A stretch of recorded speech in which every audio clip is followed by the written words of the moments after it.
सैनिक दल राष्ट्र की एकता अखंडता के लिए एक ऐसा सामाजिक संगठन जो जाति विहीन, वर्ग विहीन और समता मूलक सिद्धांत पर बना हुआ है, और ये उन लोगों के लिए है जो इस देश में असमानता का खूब पीते रहे हमेशा और शोषित रहे और हमेशा कहीं ना कहीं उन पर शोषण होता रहा। ये समता सैनिक दल उनके आंसू पोंछने का काम करते हैं।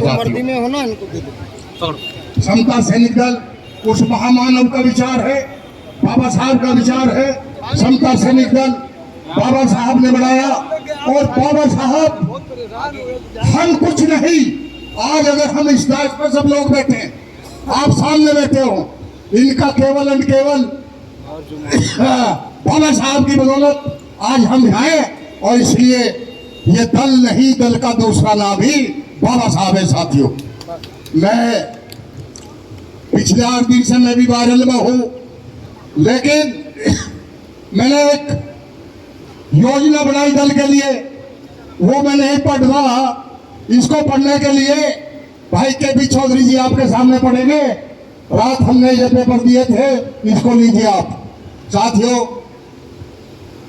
बाबा साहब और भगवान बुद्ध, बाबा साहब ने ये तो लिखा था कि भाई मैं हिंदू समाज में पैदा तो हो गया, ये मेरे बस की बात नहीं थी। आइए, लेकिन मैं हिंदू समाज में मरूंगा नहीं। 1935 में डिक्लेयर किया, 21 साल सभी धर्मों की स्टडी की, और सभी धर्मों की स्टडी करने के बाद उन्होंने लिखा, अगर मैं ईसाई बनूं, मैं मुस्लिम बनूं, तो ये दोनों धर्म जो है ये विदेशी धर्म है, ये कहीं ना कहीं मेरे देश की भूमि से ज्यादा प्यार नहीं करते।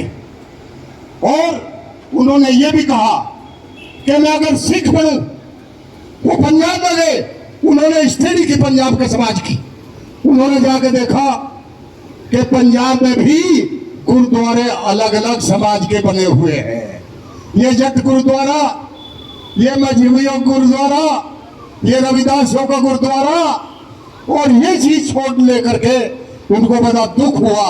हालांकि क्योंकि ये सिख धर्म भी अपना देश का धर्म है, और ये बहादुर सारे सिख सैनिक, इस देश के लोग आप पर गर्व करते हैं, और मैं भी आपको सल्यूट करता हूं। आप सब लोग आए साथियों,